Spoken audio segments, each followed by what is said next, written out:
In the framework of Harold Bloom's Kabbalah and criticism, a brilliant reminder directs us away from the flat, literal page toward an intricate divine economy, where sacred texts do not merely signify. They conceal and reveal. The mystical text is never fully transparent. It is veiled.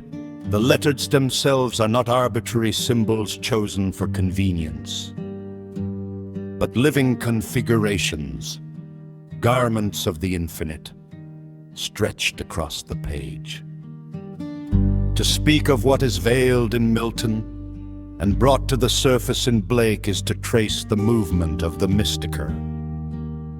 Veiled interior of language, stepping outward into prophetic visibility in the esoteric tradition.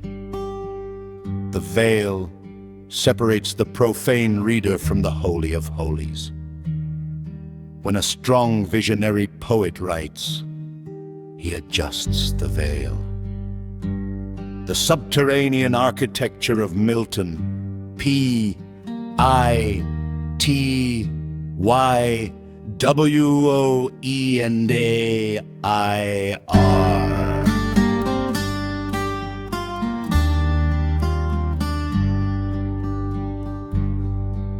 Consider how Milton, working within the majestic,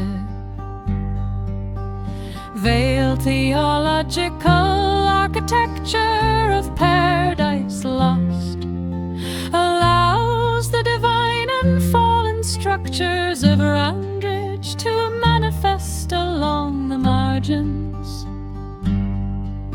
When Milton introduces the abomination of peer enticing Israel to wanton rites, he marks it not merely with narrative syntax, but with a vertical invocation. Before the verses are read, the margin declares its mystical weight. P-I-T-Y. Only after that vertical cue is established does the verse unfold from the page. You're his other name when he enticed Israel in Sittim on their march from Nile, to do him wanton rites which cost them woe, yet thence his lustful orgies he enlarged. And immediately following this threshold of pity, Milton's margin quickly reveals the heavy structural decree of woe just below.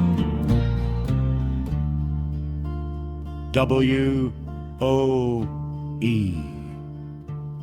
Before those subsequent lines are read, the letters stand as a seal.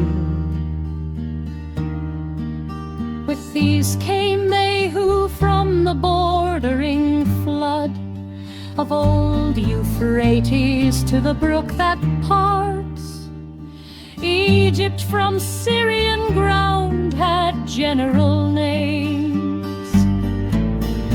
Furthermore, when the text surges with the primal abyss of hell,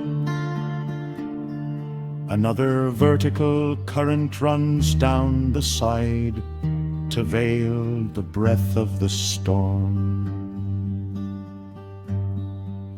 Before those verses of chaos are read, the margin spells out that vortex. I-A-W-T-A-I-R.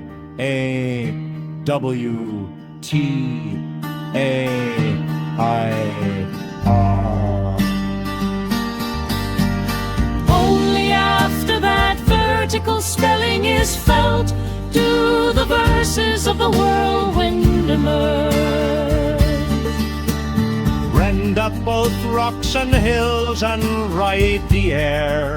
In whirlwind hell scarce holds the wild uproar. when outsides from Oshalia crowned, with conquest felt them venomed robe and tore. Through pain up by the roots, the Celian pines had let us from the top of Oothoon.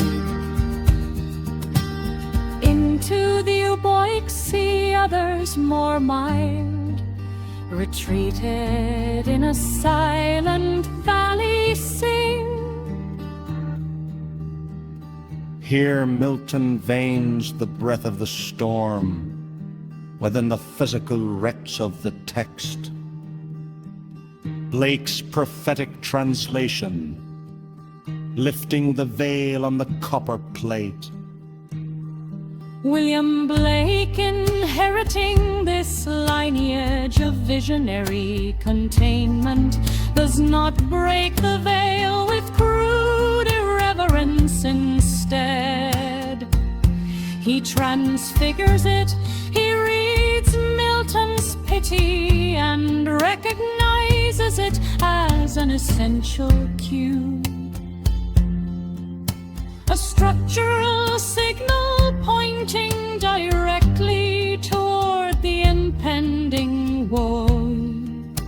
Where Milton left these configurations veiled within the subterranean crypts of epic verse, Blake takes those very letters and draws them directly onto the illuminated surface of the copper plate, making the mystical geometry fully manifest.